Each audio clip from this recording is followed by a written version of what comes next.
welcome to WRPB and WRPB Studios. You know, I've been doing this so long, and there's certain things that are so important, and I try to get it out there, and I try to bring on people who can explain things that we as lay people don't really know or understand, and things that we go through and we really don't know how to handle it because we're not professional. And like you know, I've always said, use a professional. If you don't use a professional, it'll cost you in the long run 5 times more in money and 10 times more in aggravation and frustration. With me is Lisa Sliney. Hi. How are you? And you are with? Creative Financial Network. Okay, so I have to ask you this. Basically, it sounds like you're doing insurances, financial, and stuff like that, which we're going to get into in a minute. But the question is, why did you get into this?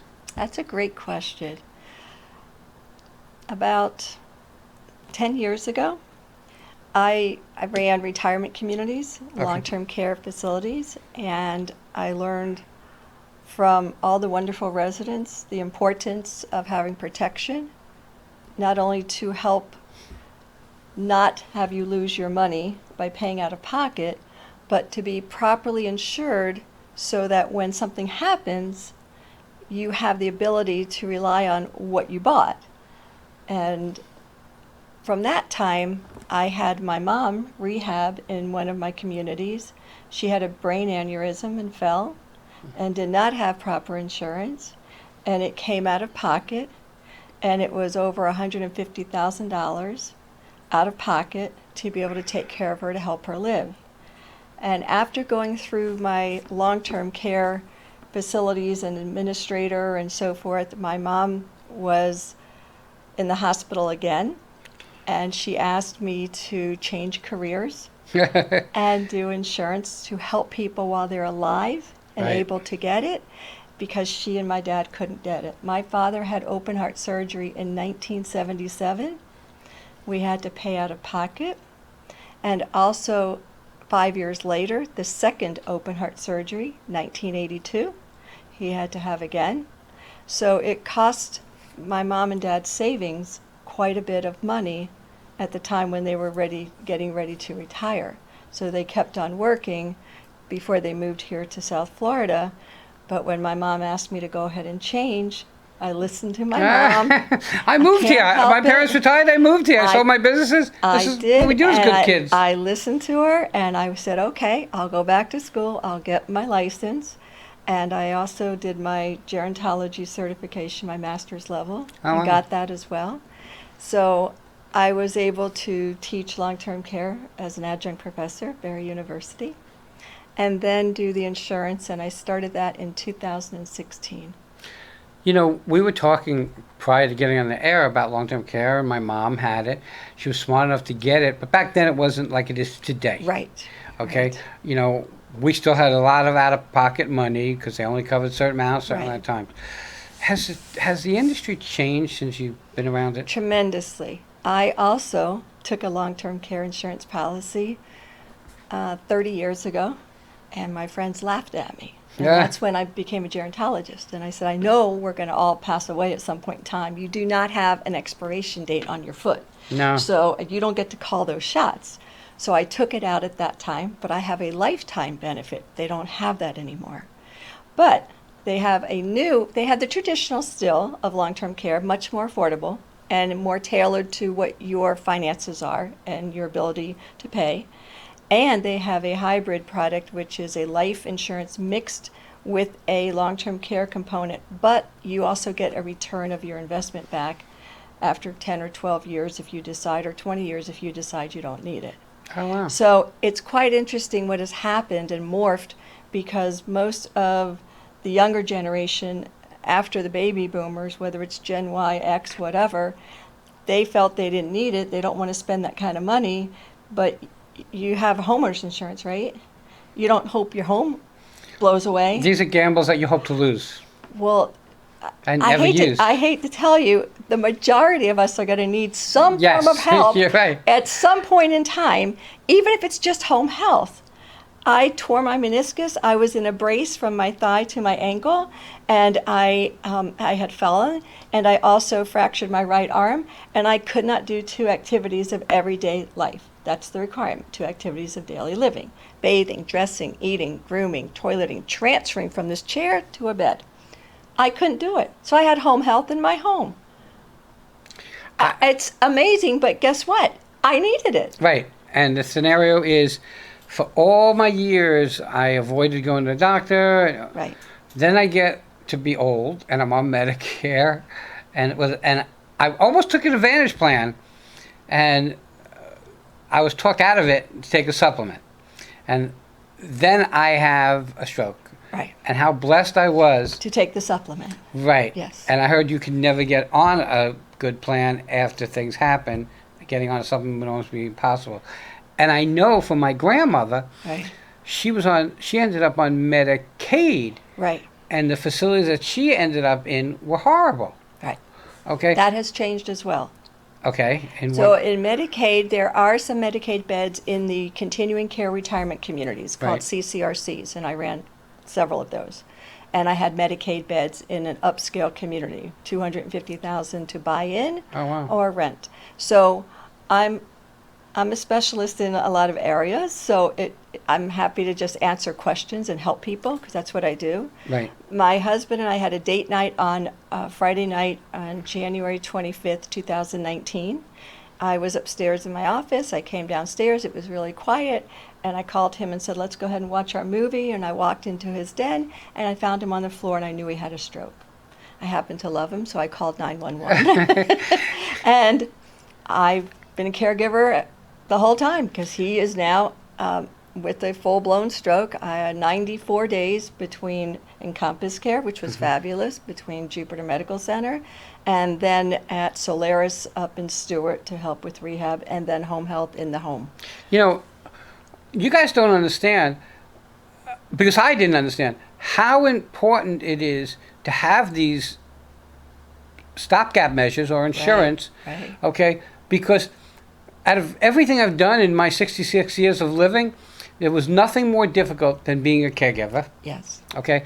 And it's a burden that we put on someone else. Yes. Okay? And we feel sometimes guilty about that. We can avoid some of those issues if we have the right coverages and the Correct. right plans. And it's not one size fits all. No. Okay, so, I mean, you do a number of things. One of the questions I have, because of me and what I've gone through, so I've had a heart attack and triple bypass. Right. I've lost 40% of my lung functions, and I had a stroke. Can I still get life insurance? Yes. Okay. And the way you can get it is called a guaranteed issue. So if you purchase a policy that's a guaranteed issue, you may have to wait 2 years ahead of time to make sure you have the full complement of what the insurance will do for you, or they would give you a proration if something happened. If you Right. passed away within the 2 years, you could get your money back. But I do write guaranteed issue. I did it for my husband. He can't qualify for anything. Right now, so I'm going to follow. I remember when I was taking my mom and bringing her to a facility. Yes. Okay. And the guy said to us, well, she's blessed that she has long-term care, blah, blah, blah. My brother was there with his girlfriend, and I was there. And I thought about how important it is.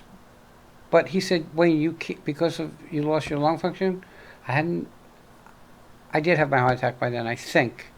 Yes, I did have my heart attack by then, I think. He said, you can't get long-term care anymore.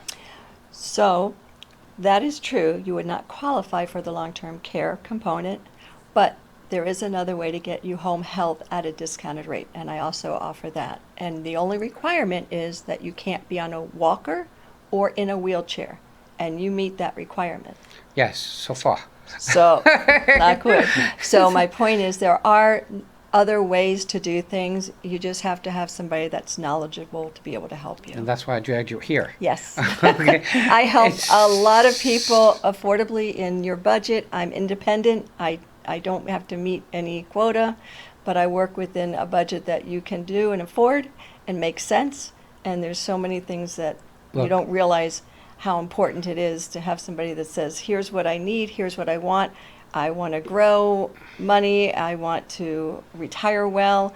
I want to make sure my children are protected. I want to have my mortgage insurance protected so my home is okay. I can leave it to whoever I need to. Life insurance is leaving someone insured that you love. My mom had none. And my parents the same, and being able to have a tax-free benefit for that person and loved one to continue on with what you would like them to do. It's not just about college funding.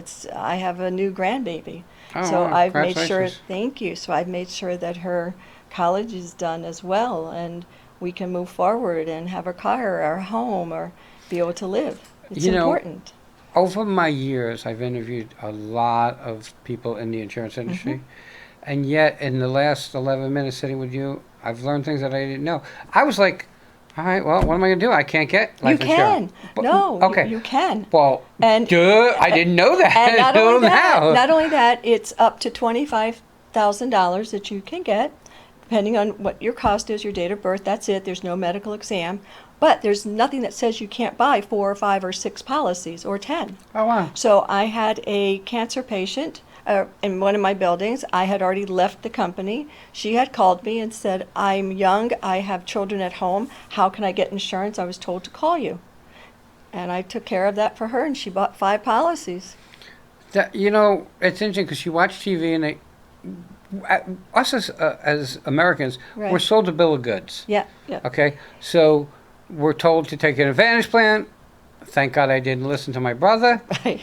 because, ironically enough, he told me to take an Advantage plan, take advantage.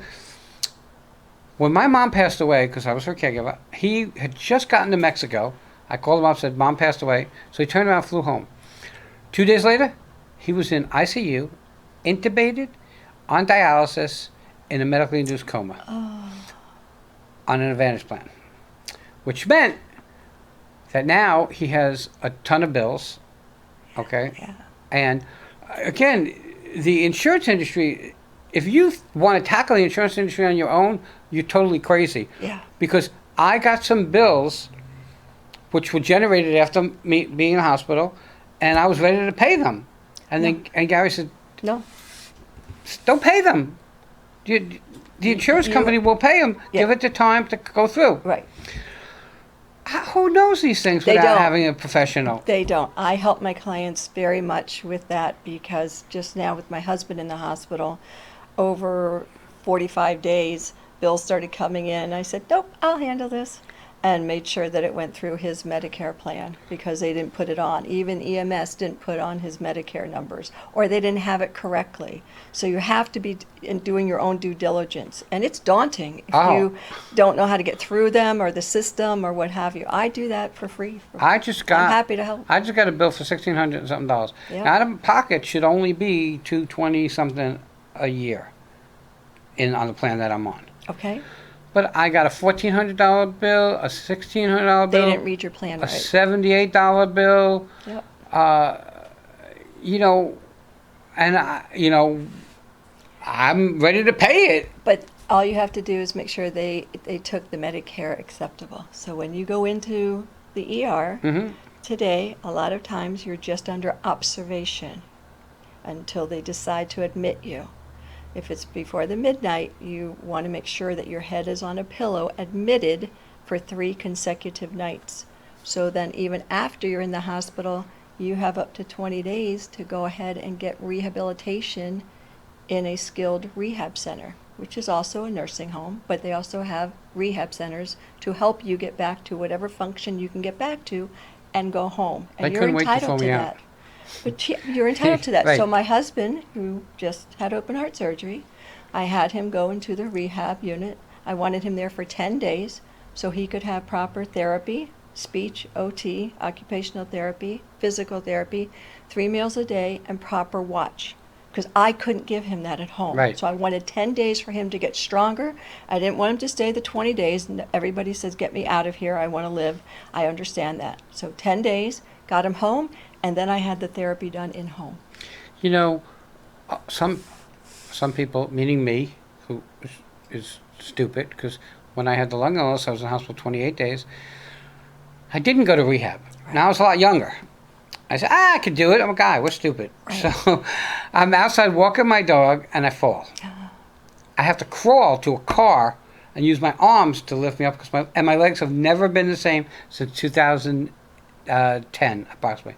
Okay, this time I said no, I'm Going to rehab. Okay. and people said, well, why don't you just do in home? And I was told in home they can only deal with what they have in their backpack. Here you have a Right. full facility. Exactly.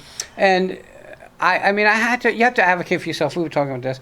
They wanted to give me PT. Didn't need PT because my extremities were good except for my arm. So I needed OT.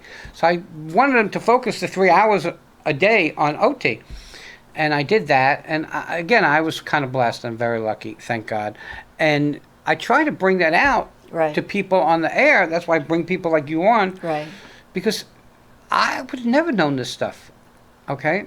And how stupid would it have been for me financially not to get on the right plan and be sold a bill of goods every night? You hear 1,600 commercials about Vantage Plan, Vantage Plan, Vantage Plan. Yes.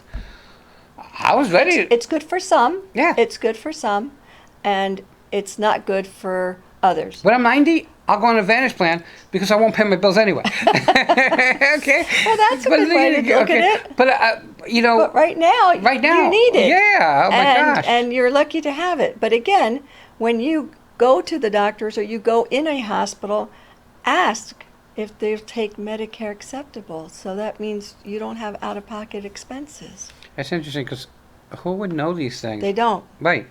They don't. It's experience. And you do a lot more. I do. Okay, and this, I mean, we're already past our time that we normally be, but the scenario here is, trust me when I tell you, Yeah. it takes 2 minutes to pick up the phone, okay, contact her, she'd be more than happy to answer any questions that you need answered, and get you on the right path. And when it comes to Medicare, that right path actually should start in your mind, and you can disagree if you want. When you hit like 63 and a half, you should be on the ball thinking about what the future's going to bring. That's right. And what's going to happen at 65. Right. Okay? I know I can't believe that I got to that point, but I did. Okay. How do people reach you? You have a phone number? Yes, I do. Please reach out and call me at 561-706-1951. Say where you saw me or met me, and I'll be happy to answer questions and help you any way that I can. Everybody, I'm going to tell you again, always use a professional. Lisa, I want to thank you for coming on. Thank you so much for having me. Everybody have a great day. We'll be right back.